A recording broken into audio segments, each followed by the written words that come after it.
Welcome to Networking Unleashed Building Profitable Connections, the show where meaningful connections lead to real opportunities. I'm your host, Michael Foreman. When people think about networking, they often focus on what they should say, how to introduce themselves, or how to follow up. But there's something deeper happening in every conversation. People are forming a story about you. My guest today explores the idea of story building, which goes beyond simple storytelling. It's about understanding how people experience your message, how they interpret what you represent, and how they decide whether they want to be a part of that story. We're going to talk about three mental steps people go through when encountering a brand, why some professionals are instantly memorable while others fade from memory, and how the narrative you create can strengthen the trust that people feel and when they meet you. If you want to understand how perception shapes relationships and how a clear story can open the door to opportunity, you're in the right place. Listen, welcome to the podcast. Welcome all my listeners to John. John, you are an expert in story building, storytelling. I can't wait to hear what you have to say. But besides saying hello, could you give us the cliff notes of how you got where you are today? So I will start by saying hello. So hi, Michael. Hi. uh, sure, I can do that. I think I've changed jobs 15 times in the last 30 years, and then I've been independent for the last 10. I started out as a software engineer. I was a developer. I was in tech. And then you shift into project management and things like that. I went back and did an MBA in finance, and I thought, ooh, finance, never again. But it's great as background knowledge. I quit. I did the first e-banking websites back at the turn of the century. Maybe if you can see me, I have a white beard. And I quit all that to do some startups that didn't work. Sorry, I'm not a millionaire. And then went to work in marketing agencies. And then I went into coaching startups. Somehow, with the background of technology, finance, marketing, and entrepreneurial experience, I could at least help them figure out what not to do, even if I couldn't tell them what to do. I got into a lot of different methodologies, design thinking, and a lot of canvases with a lot of post-its and things like that. And then I finally got into storytelling, where at the beginning, it's the idea is what is the best story you can use for marketing and how it can be engaging. But I found there was more to it than that, it forces you to ask the right questions. Who am I talking to? What's important? What's less important? And who is my customer? And then working through that, I came up with my method, which I call story building, where instead of it's just telling the story, it's building the real story you want to tell. And that came out as a book last year. And there you are. And I'm in Geneva, Switzerland. It is outstanding, outstanding. We have a lot in common because what I teach it is networking, and I'm an executive coach, and I teach the people, the masses, on how to properly network, and a good chunk of that is storytelling. So there's a lot in common. All right, so let's just jump into these questions. You talk about story building instead of storytelling. What's the difference, and why does that distinction matter when building a professional relationship? So storytelling is this buzzword. So you see storytelling everywhere. Go on YouTube and type storytelling. You'll have all the tips and tricks. And you start with a hook, and you should dance on your left foot, and you should all these things. But basically, it's adding a nice coat of paint to your story. But if you're telling the wrong story, that doesn't help. So what I try to do is help them build the right story. And then once you have that structure, you can do a pitch, you can do a website, you can do whatever it is, campaigns and things. So I'm really at that foundational level to say, what is the story that is engaging for my audience? So often it's the customer, but I've done it with NGOs and nonprofits. And if you want to convince your spouse to go to the beach instead of the mountains, it might be the same kind of structure. And so I think the main thing is you flip the script and you tell your customer's story, and it's how you fit in their story instead of the other way around. A lot of companies say we're the best and pound their chest. And then the customer says, who is that? Is that for me or not, or what? And they're lost.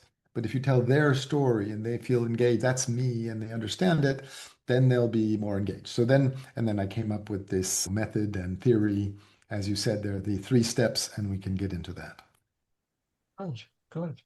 When someone encounters a brand or a person for the first time, what are the three mental steps that they go through before deciding whether they should trust them or not? So so you encounter let's keep it with a brand. So you encounter a brand, and this can be a billboard, a website, a storefront, whatever it is. And I found that we go through three steps, and the three steps I call them recognition, perception, and projection. And the idea is you need to recognize yourself in the brand.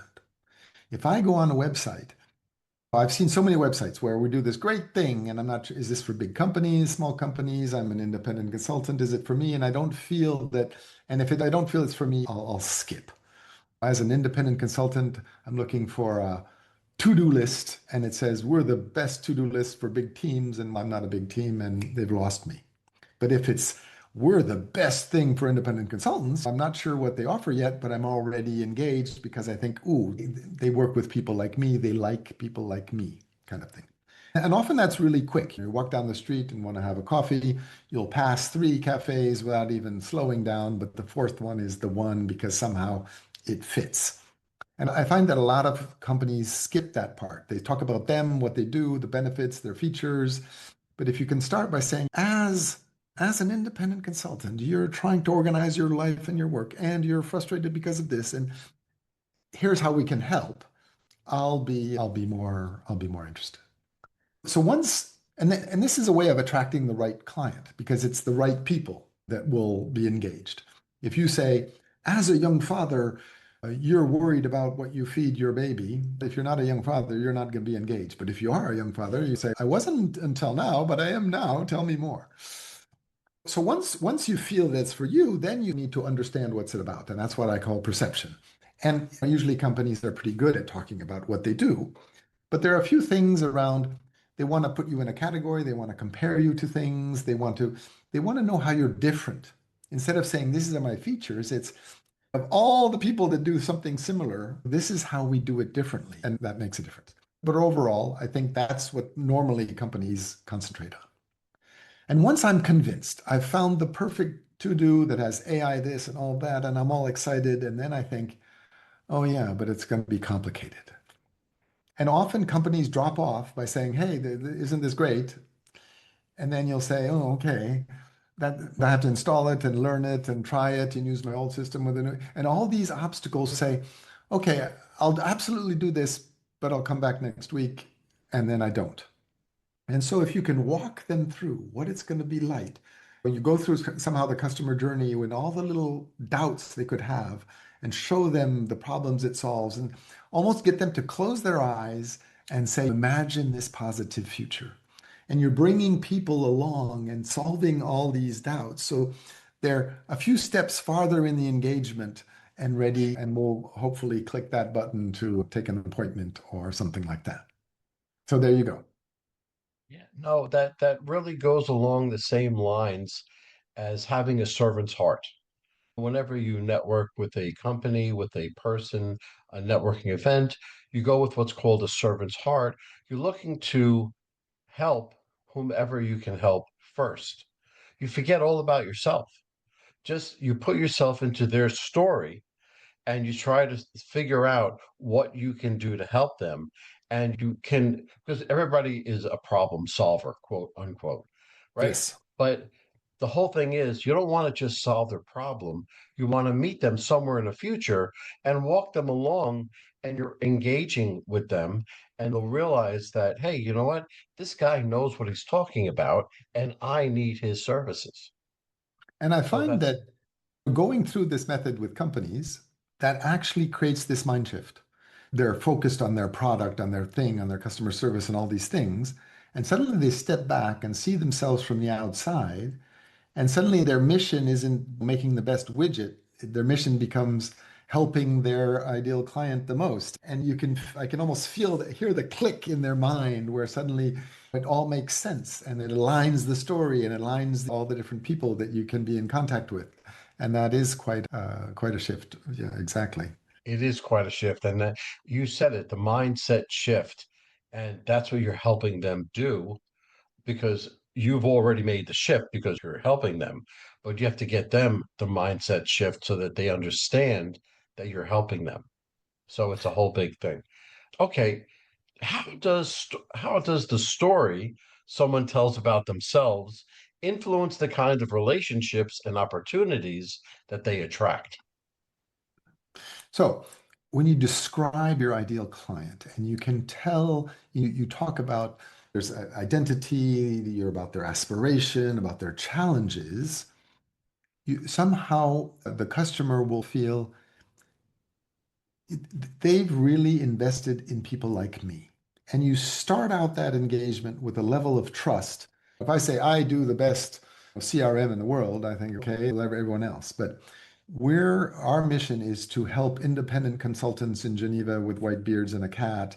I think, okay, okay, they really concentrate on me. If I was an accountant and I wanted to be one more accountant, I would pick and I would say, I'm the accountant for landscapers or whatever.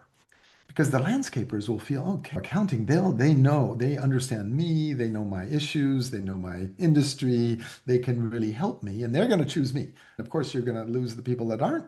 So maybe landscapers might be a little bit too narrow. But I find that companies don't niche down enough. They try to satisfy everyone, and then most people don't feel concerned. And by being clear to who you help, that creates that connection with that person or that kind of company. Yeah, the first thing that you have to do is figure out who your ideal customer is, right? And you can actually work from there because a lot of people, whether it's LinkedIn or something else, they're too broad. They put the message out and they say, "Yep, I'm an accountant. I can help anybody." Yeah. And that answers no questions. And to me, you're like everybody else, and I just don't want to talk to you. But I if they say, "What's that?" No, I just worked with a leadership coach, and she said there are two aspects to my work. There's how to be high performing, motivating teams, being a leader, and all that. And part of it is being a CEO, you're lonely. You come in, you have to smile, you make all the decisions, your thing. That's a difficult place to be. And she felt if she advertised the first part, she's going to get the alpha male kind of thing performance. And if she advertises the second part, she's going to get people that are open to vulnerability. And they're probably going to benefit from coaching a lot more. So by choosing how you describe your customer, you're going to get the right people that can benefit the most to what you offer and somehow avoid the real alpha male might think, oh, what is that vulnerability thing? That's not for me. That probably wouldn't have benefited from the service as much. So you can really, you somehow, it's not just choosing good customers, it's the ones that'll benefit the most that'll get and it's a win-win situation. Usually when I have my leadership clients, I usually tell them just in the beginning about Steve Jobs. Steve Jobs, who was big guy with Apple, and but he didn't know everything. He knew exactly where his lane was. And every area that he was uncomfortable with or didn't have a great job knowledge, he hired somebody to fill that gap. So he didn't surround himself with yes men.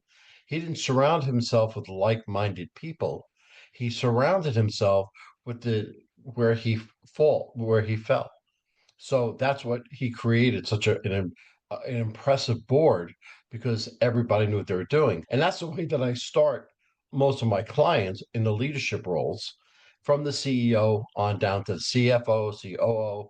I even have a CMO, which I don't know why, but I have.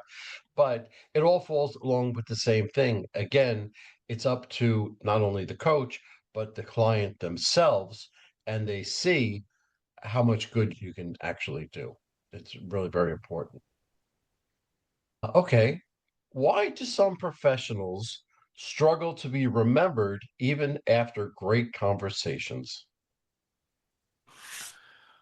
Interesting. It all depends what you call it. If it was really a great conversation, they probably would have been remembered. So the question might be, why aren't those conversations as great as they could be? One answer is just that they fall back in the same thing, where they're there to convince, they're there to show off, and all these things, where the best conversations are when you listen the most. Yeah.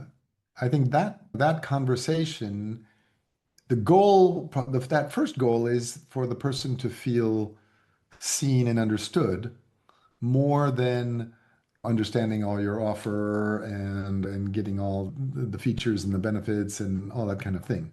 If you come out where they feel this person can probably help me, then you'll get a second meeting where you can get into how you do that. But if you jump in saying this is that, if you go too quickly, or they feel that you're more concentrated on yourself, I get so many on LinkedIn, probably every other day, I get a thing about saying, so we do software development and this and CCO, and then just send me your needs. And you think, really? Some of them pretend and they say, oh, I went on your website and have some good suggestions for you. And no, you didn't. So yeah, I guess authenticity somehow in there. You have to come to that word at some point just because it's people can tell if you're faking it. I tell my clients, in order for you to stand out amongst all the other interviews that you have with prospective clients or clients, you have to make yourself different in some way, right? You have to do something that makes you stand out. And I have one client that he wears a multicolored blazer with a weird bow tie to every meeting. And he goes, look, he may not remember why he called me in, but he'll remember what I wore. I said, okay, that's a start. That's a start. But you have to actually engage with him, prove to him that you are different than everybody else. And because So hopefully, for me, go ahead. No, go ahead. so hopefully you're different in a different way than your jacket. That's a little bit of gimmick. But I remember I worked for a bank once where there were two buildings a couple blocks from each other, and this was 25 years ago. And I got one of those first mini scooters before it was a thing. And I would use I was in my suit and tie and all that, and I would go between these buildings on this scooter, and I would go see the CEO of the bank, and I would fold my scooter and leave it in front of his office. And somehow I got known. I stood out because, oh, the scooter guy kind of The scooter thing. guy. And then, of course, I had to succeed in my project and all that. But I remember that I was known outside the circle a little bit because of that. Yeah, but you did something different. You didn't intentionally do something different. You just figured, all right, that's the fastest way that I can get from point A to point B without taking a car. So but you remembered because it was something different. And that's what I tell everybody. You have to figure out, listen, authenticity, authentic self, that's a buzzword that is thrown around and it loses its meaning, but you have to figure out what that one thing is that makes you different. To the high schoolers and the college people that are just going out for a job, I tell them the same thing. You have to do something before you see that employer that is different, that makes you stand out. And I've And gotten a lot of pretty good results. Go ahead. What was that? I'm sure that there's probably a second lever to the level to this in the sense that when you talk about what you do, how you're different is important. If I say I have this great CRM kind of thing, they say, okay, there's a million of them out there. So most of what you say is just the same. So instead of talking about all that, it's normally a CRM works like this, but we do, this is why we're different. And by standing out, they'll say, oh, so if you want to do it the old way, that's fine. But if you want to do it the better way, you can work with us. And that's also a way of being remembered because they remember that little difference instead of trying to remember your offer in general. That's correct. That's it's when I tell my clients what they should do, I don't have them concentrate on what they do. I have them concentrate on what their client feels. So if you can see what their pain point is and what they feel about it and how you can combat that, that will make you stand out And that will give you that little bit of an edge that they can use. So that's one little And thing that I do. and I think that comes back to networking. Well, I think you know Yes. a little bit about networking. If I go into a networking thing and I say I do this, say I mow lawns, people say, "Oh, I'll just go get a drink and walk away." But if you talk about homeowners have this yard and they want to have this great place and they have this all plans, but then they come home from work and it's tired and they never get around and their yard's a mess and they're ashamed in front of their neighbor, I take over and make their lawn, their yard so great that they're proud. They have the best barbecues in the world and really I can make their life better. I'm already more in, I mow lawns, but by telling how you affect the people you help, that makes your whole thing. I don't mow lawns. I bring joy to people, this audience. That's it. That's exactly right. And when somebody asks me what I do for a living, I don't come out and say I'm a professional speaker, I'm an executive business coach, because that's just in the background. But what I do say is that, you know what? Have you ever gone to a meeting or a networking event, made great contacts, but nothing ever happened from it? They, well, yeah, that happens all the time. That's good. So that's when you can come see me because I can change that. And so, without saying what I do for a living, that's what I do. And Yeah. it's a very, very big difference. So I'll write that down and I like It's that. good. Good. It's good to know. What role does curiosity play in helping someone feel like they're a part of the story you're building? From the point of this, from of the company. The Yes. working with the companies and a lot of startups also that are trying to develop, discover or figure out what they're doing. I have this canvas about their customer, asking a certain number of questions. And you step through and you challenge that. Somehow I find that a company says they offer a solution, so the problem must be exactly the match to the solution. But in the customer's mind, it's not always the case. They're thinking about something else. I worked for this NGO in water purification. And normally in third world, in developing countries, you'll ship chlorine powder form, put it in the water to make it safe to drink. And their solution is to have a local system where with water and salt, you create the chlorine locally instead of having it shipped. But overall, it's the same thing. And I said, what's the problem you solve? And they said, people get sick. And we dug through. And actually, the problem they solve is trucks get stuck in the mud. And if that truck doesn't arrive, the water will turn bad. So by creating it locally, you solve the logistic problems. And the people in the field, their worry is, damn, where the truck? Why isn't the truck arriving? It's not, of course, the end result is people don't get sick. But what they're thinking about is different.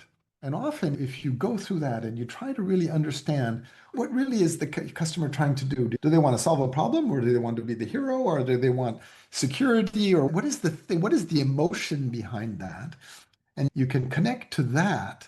That's much more powerful in the connection than just the sort of the theoretical problem that you're solving. My grass is too long. No, it's not that. It's I'm ashamed of my yard. And if you can express that in a way that resonates, that's more powerful. Good, good. Let's change this a little bit to networking.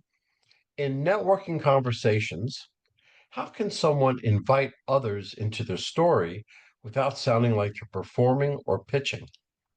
First of all, I'm probably not as good a network as you. I go into a networking event and I really find there's this mindset. Sometimes I'll grab onto someone I know and not let go because, and other times I say, look, I'm there, I'm open, I want to meet people and go out and stuff. And then it becomes, it's more about asking questions and understanding about them. People love to talk about themselves.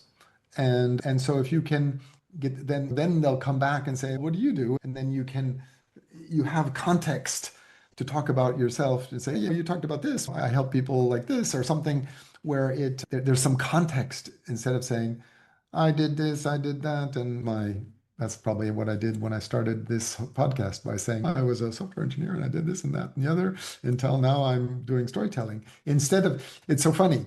I say all this, and why didn't I start this by saying, so what I do is companies have trouble with their story. They have trouble in engagement. They're too centered on themselves. And what I help them is see themselves from the outside and tell their customer story. So that creates much more engagement and trust and blah, blah, blah.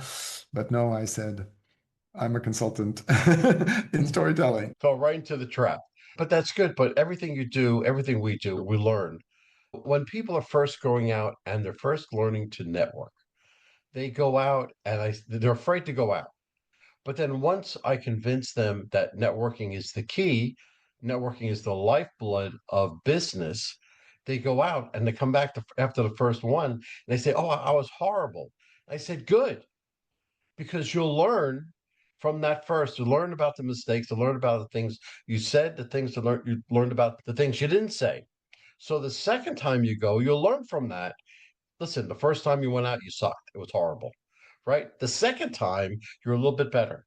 The third time, you're a little bit better. The fourth time, and by the fifth time, you actually enjoy going to the networking events because you're talking the talk. And so that's Absolutely. exactly what it does. All right. How does consistency in messaging strengthen the trust people feel when encounter your brand multiple times? So that's a big thing I found is that I had this gig where I had a company and there was like 8 or 10 people. And I said, well, okay, before we start, take a piece of paper and write down what the company does. And then we looked at the stories and we had 10 different stories. And when I work with them and they build a story together, they have this shared story. And suddenly the story, if the salesperson, the website, the campaign, the pitch, they all make sense because they're based on this, it aligns the team. It's based on this shared story. And that makes it really important. When often you click on a Google ad because they have this one angle, and then you land on the homepage, and that angle has disappeared. And you said they brought me in because they were going to solve this specific part of the problem, and that was for me. And then it's up to me to go and search or something like that. And so this idea that you have consistency in the story, but consistency within a kind of a funnel of story when you contact a customer and you follow up and you keep throughing. If somehow that story weaves left and right, they'll get lost and you lose trust. Consistency is also a core element of trust. It's not just a script. That's what who they are. It's in networking, it's know you, like you, trust you. They'll do business with you. And you know that everybody knows you because your name is out there, your face is out there. But like you, that narrows the field down just a little bit because not everybody's going to like you. But trust you, that's the hinge because nobody will do business with you unless they trust you. Yep. So that's what you're working on is that trust factor. And for that when you talk about what a company does, I ask everybody, every one of my clients, what's your 30-second elevator pitch? And they all like, oh yeah, this. I said, no, let's get it down to exactly what you should do. Okay. We get it down hours and hours later. All right, good. It's perfect. Now make it down to 10 seconds. And they flip out. They go, I can't do that. It took me so long to get it down in 30 seconds, and I have to do it in 10 seconds. Okay. So we work on it until it's 10 seconds. I said, okay, you happy with that? He goes, yeah, I'm happy with that. Good. Now throw it out. Throw it out because now you know exactly what to focus in on, And exactly what you have to say. And that's where the consistency is built. It's And then you on can that. riff, everything will come back to that once you have that core story. Absolutely. Absolutely. I'm telling you all my consulting networking tricks, but that's all right. All right. What, I'll what publish you on mistake? my book you don't need me. You can just use my book and everything's in Yeah, it. I have two books also. I can Yeah, just go research them. but some Um, people need that extra help. they always do. They always do. As soon as I finished my networking book, a month later, I could have doubled the size because I'm always learning something else. So I probably should do a second book on networking. Okay. What mistakes do professionals make when trying to tell the story that actually weaken their credibility? I think we've touched on a number of those in the sense that, first of all, it's centered on them, and the customer feels they're not really concerned with me. They're trying to sell their stuff. It can be inconsistency. The website isn't the same as the salesperson. It can be this feeling of of fakeness. They've done these studies where there's this gut reaction against AI. And it's not really about things that are really problematic. Suddenly there's this weird feeling that there's no human behind it. This guy did this. He put on some of the social media, he put a Monet painting saying, "What do you think of my AI generated Monet painting?"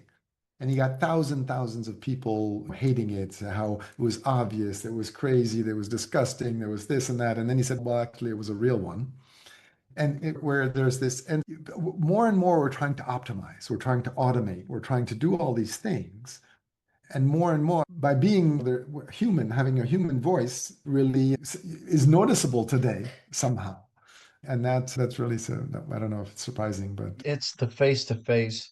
Networking is so important because, listen, it's great that we're talking through Zoom. You're in Switzerland, I'm in Georgia in the States, right? So we can connect and we can network like this, but nothing is going to remove the networking in person, the networking events in person, because you need to pick up the vibe of the person or the vibe of the room.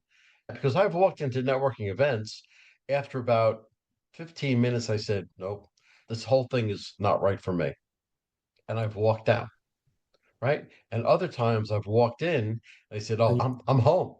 I'm home. This is yeah. perfect. And you had to drag me out of there kicking and screaming. Okay, so let's bring this podcast full circle.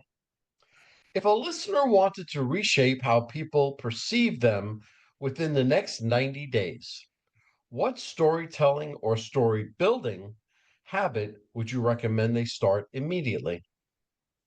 The first thing is this idea of flipping the script. Look at yourself from the outside. My company's name is Standpoint. I find it so important that you take the other person's standpoint, in this case, your customer, tell their story, and that you can get that mindset shift a little bit. One thing is to go on your website and say, okay, I'm my ideal customer. How does this make me feel? Do I recognize myself? Do I feel that these people are working for me? Do I have that first level of recognition and trust at the beginning? Or do you jump in and talk about your product and your service, and it's up to me to figure out if it's for me? And I think that first step where when I'm listening to your offer or reading your offer, but I feel that you work with people like me. I'm a little bit more open to listening instead of saying, oh, okay, what are they trying to sell me? It's like, okay, how can they help me? And that creates that shift. John, this was fabulous, a fabulous podcast. You did very well. I loved listening to everything you had to say. But if somebody wanted to contact you, either to help them with their story or just to say hi, how would they get hold of you? The core is my website, which is standpoint.ch. I'm in Switzerland, and the .ch is for Switzerland. And so you can find my book. And then so there are two things on the website. If you go to my contact form and say, "Hey, I'm from Michael's podcast. Let's set up a half an hour and we talk about your brand," great. And also, I automated one of my little processes, which is to create a tagline. So you can go in and then it'll ask you questions about your customer, about your product, and then use 6 different formats and propose, and you pick ones and there's variants, and it really helps you create a thing. And it gives a little bit of a little teaser of the kind of questions you need to ask. And then you come out with a tagline. And so anyways, you can always just pick a half an hour of my time, and I'd be happy to talk to you from the other side of the world. It's great. That's great. This conversation reminds us that networking isn't just about exchanging information. It's about the story people carry with them after the conversation ends. When your message is clear, consistent, and authentic, people understand what you stand for and how you can help them. That clarity makes you easier to remember easier to trust, and easier to refer. Take one step this week. Think about the story someone would tell you about after meeting you. Is it clear? Is it consistent? Small adjustments in how you communicate can completely change how people perceive you. If you found value in today's episode, make sure you like, follow, and subscribe to Networking Unleashed Building Profitable Connections so you continue getting the best insights on networking and communication. And share this episode with someone who wants to strengthen how you present themselves in conversations. If you help improving your communication and building connections through opportunities, visit michaelaforman.com to learn how I work with professionals, teams, and organizations.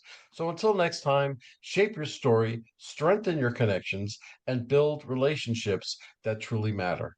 John, I want to thank you again for coming on my podcast. You were wonderful. Thank you, Michael. That was a lot of fun. Happy to have been here. My pleasure. Well, hold on, folks. Don't go anywhere. Let's hear from our sponsors. David Neal, co-founder, Revved Up Kids. Revved Up Kids is on a mission to protect children and teens from sexual abuse, exploitation, and trafficking. They provide prevention training programs for children, teens, and adults. To learn more, go to revvedupkids.org. Henry Kaplan, Century 21. When it comes to making the biggest financial decision of your life, leave it in the hands of a proven professional, Henry Kaplan. Henry is a global real estate agent with Century 21, celebrating his 41st year in business. No matter where you're moving, Henry has the right connections for you. You can contact Henry at 561 427 4888. A huge thank you to our guest for sharing such incredible insights today. And of course, a big shout out to you, our amazing listeners, for tuning in and spending your time with us. If you're interested in my digital courses, being coached, or having me come and talk to your company, just go to Michael and fill out the request form. Remember, networking isn't about being perfect, it's about being present. So take what you've learned today, get out there, and make some meaningful connections. If you've enjoyed this episode, please don't forget to subscribe, leave us a review, and share it with someone who could use a little networking inspiration. Let's keep the conversation going. You can find me on Apple, Spotify, Pandora, YouTube, or my website, forman.com/podcasts.